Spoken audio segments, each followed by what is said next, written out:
ሰላም ጤና ይስጥልን የሪያሊቲ ሚዲያ ተከታታዮች ለዕለቱ የተዘጋጁትን መረጃዎች ይዘንላችሁ ቀርበናል። እስከ መጨረሻው እንድትከታተሉን እንጋብዛችኋለን። የመጀመሪያው መረጃችን የዩናይትድ ኪንግደም የሀገር ውስጥ ጉዳይ ሚኒስቴር የካናዳን ተሞክሮ መሰረት ያደረገ በዩኒቨርሲቲዎች በንግድ ተቋማትና በማህበረሰብ ቡድኖች ስፖንሰርሺፕ ላይ የተደገፈ አዲስ ህጋዊና ደህንነቱ የተጠበቀ የጥገኝነት ስርዓት ከወራት በኋላ ይፋ እንደሚያደርግ አስታውቋል። ቢቢሲ እንደዘገበው በሚቀጥለው ዓመት ተግባራዊ መሆን የሚጀምረው በዚህ እቅድ መሰረት መንግስት በጥብቅ ምርመራና በዝቅተኛ ቁጥር የሚጀምረውን ይህን አሰራር በሂደት ለማሳደግ ያቀደ ሲሆን ይህም ስደተኞችን በሆቴል ለማቆየት የሚወጣውን የግብር ከፋዮች ወጪ ለመቀነስ ያለመ ነው። የሀገር ውስጥ ጉዳይ ሚኒስትሯ ሻባና ማህሙድ አዲሱ ስርዓት ሀቀኛ ስደተኞችን የሚጠብቅና የህግ ክፍተቶችን የሚደፍን መሆኑን ገልጸዋል። የኢሚግሬሽን ረቂቅ ህግ ለፓርላማ ለማቅረብ እየተዘጋጁ ቢሆንም በህገወጥ መንገድ በጀልባ የሚገቡ ስደተኞች ቁጥር ሙሉ በሙሉ ሳይቆም ተጨማሪ ሰው መፍቀድ የለበትም በሚሉ የወግ አጥባቂ ፓርቲ አባላትና በአንዳንድ የገዢው ሌበር ፓርቲ አባላት ዘንድ ከፍተኛ የፖለቲካ ተቃውሞና ክርክር እየተነሳበት ይገኛል። በትግራይ ክልል በተንቤን አቢ አዲ በሚገኝ የወርቅ ፍለጋ ስፍራ በተከሰተ የመሬት መደርመስ አደጋ 2 ወጣቶች ህይወታቸውን ማጣታቸው ተሰምቷል። አደጋው ሰኔ 19 ቀን 2018 ዓ.ም ከሌሊቱ 8 ሰዓት አካባቢ መከሰቱ ነው የተሰማው። የሟቾቹ አስከሬን ለማውጣት የመሬት መደርመሱ ከባድ በመሆኑና ቦታው ለተሽከርካሪዎች አመቺ ባለመሆኑ የቁፋሮ ስራውን አስቸጋሪ አድርጎት ቆይቷል። በዶዘር የተደረገው የመሬት ቁፋሮ ሙከራ ውጤታማ ባለመሆኑ የማውጣት ስራው በሰው ጉልበት ሲካሄድ ነበር። ከ6 ሰዓታት ቁፋሮ በኋላ የሟቾች አስክሬን ሊወጣ ችሏል። የአደጋውን ዝርዝር ሁኔታ ለማጣራትና የሟቾቹን ማንነት ለማረጋገጥ ተጨማሪ መረጃዎች እየተጠበቁ ናቸው ሲል ቲክቫ ኢትዮጵያ ዘግቧል። 5 የአውሮፓ ሀገራት የጥገኝነት ጥያቄያቸው ተቀባይነት ያላገኘ ግለሰቦችን ወደ ኬንያ ለመላክ እያሰቡ ነው። ጀርመን፣ ኔዘርላንድስ፣ ኦስትሪያ፣ ዴንማርክ እና ግሪክ የጥገኝነት ጥያቄያቸው ውድቅ የተደረገባቸውን ስደተኞች ከአውሮፓ ውጭ ወደሚገኝ ሶስተኛ ሀገራት ለመላክ የሚያስችል አከራካሪ የፍልሰት እቅድ እያጠኑ መሆኑ ተሰምቷል።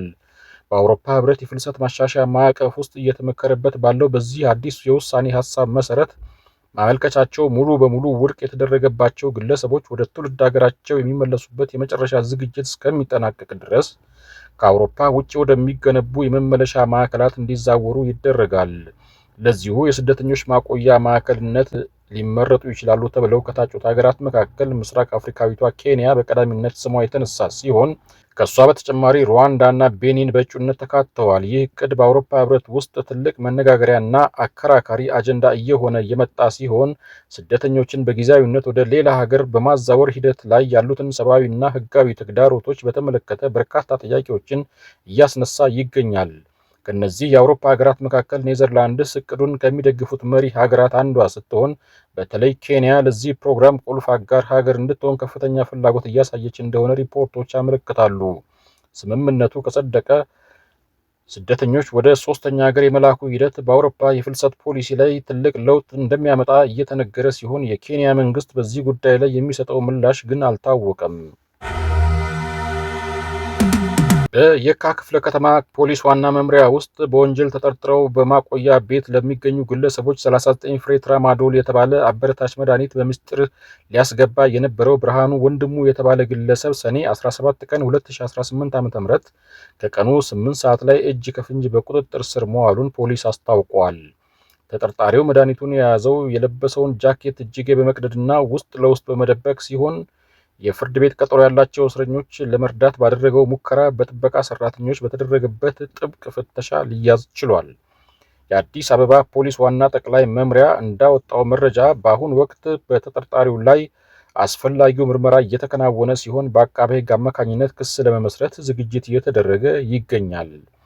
ፖሊስ መሰል ህገወጥ ድርጊቶችንና የወንጀል ሙከራዎችን አስቀድሞ ለመከላከል በማቆያ ቤቶች አካባቢ የሚደረገው ጠንካራ ቁጥጥርና ፍተሻ ይበልጥ ተጠናክሮ እንደሚቀጥልም መልእክቱን አስተላልፈዋል።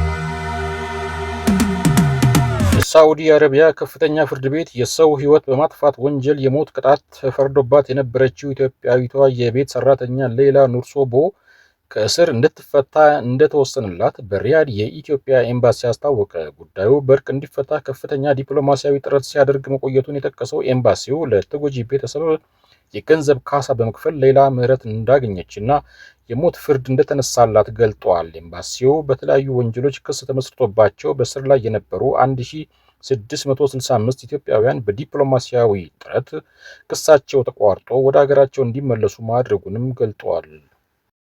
የዕለቱ የሪያሊቲ ሚዲያ ጥንቅር እዚህ ላይ ተጠናቋል። በሌሎች ተመሳሳይ ዝግጅቶች እንመለሳለን። እስከዚያው ድረስ በሰላም ቆዩን። ሰብስክራይብ፣ ላይክ፣ ሼር ማድረግን እንዳትዘነጉ። ሰላም ቆዩን።